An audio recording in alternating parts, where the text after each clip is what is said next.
Hey everybody, I have a card making video for you today. This is a follow-up video to my last Facebook Live over on Wild Whispers Facebook page.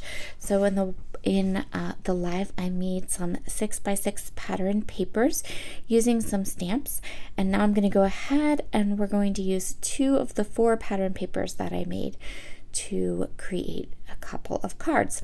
So I made 2 pattern papers that had like wood grain, kind of traditional wood grain colors, and then I have 2 where I mixed it up and did lots of fun colorful wood grain. So what I'm going to do today is I'm going to use those 2 like brown toned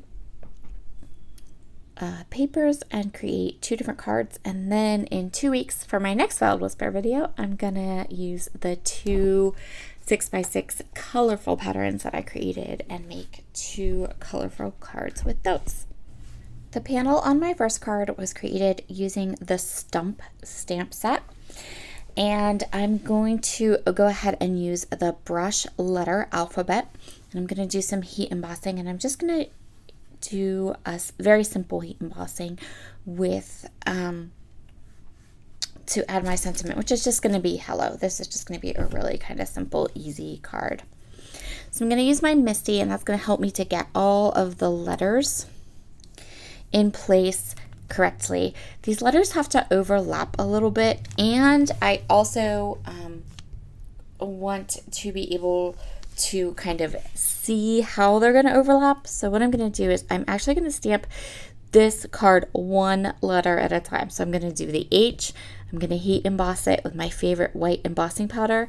I'm going to do the E, and I'm going to heat emboss it with my favorite white embossing powder.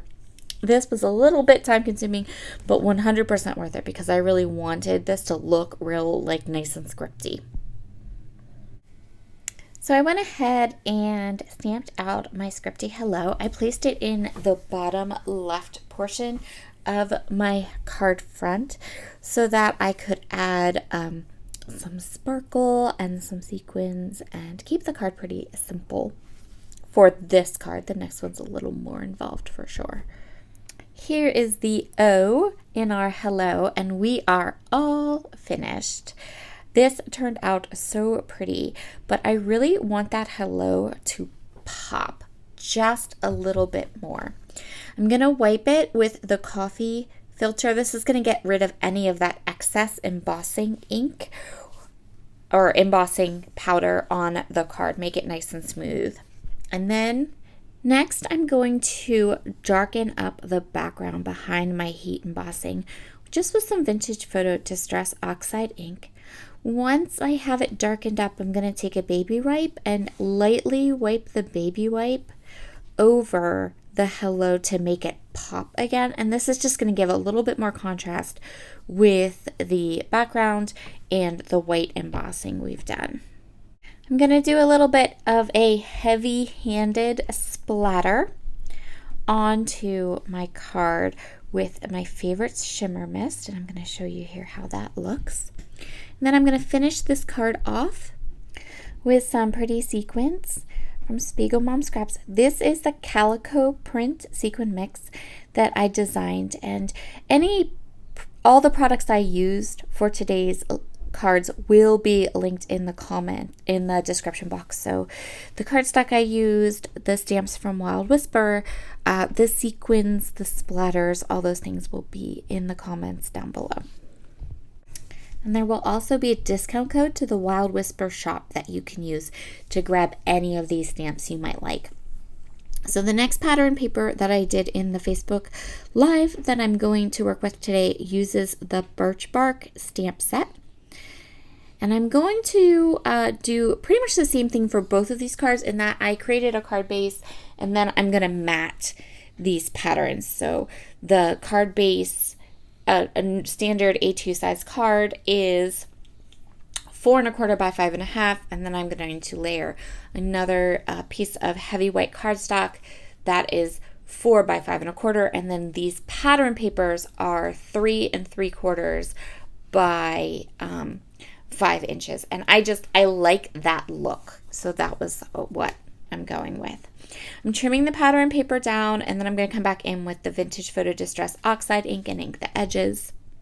For the front of this card, I'm going to use the large image from the Little Things stamp set, and I'm going to stamp it in black. So it's this pretty like dragonfly cluster, and it's a very large stamp, so it's going to fill in a card front really nicely. I'm going to stamp it a couple of times with black ink because I really want it to be crisp and clean and really black. And then we're going to do some coloring on this one. I'm going to use my Zig Clean Color Row Brush markers. This is a new to me product. I just started kind of collecting them and learning how to use them. And you guys, I love them so much. I will definitely these are kind of like my go-to for coloring stamped images right now. I'm getting such beautiful results with them. So I'm going to use a variety of colors. I'm going to do simple coloring. So I'm not doing shading or anything like that because I'm coloring on top of these kind of stamped patterns, and I didn't feel the need to have a lot of shading and coloring. I wanted really kind of simple, easy coloring, so that's what I did for this image. Since I am using water-based markers and I am coloring on top of dye inks, I have a little scratch pad off to the side just to make sure that none of the color from the stamping finds its way onto my brush tips, and then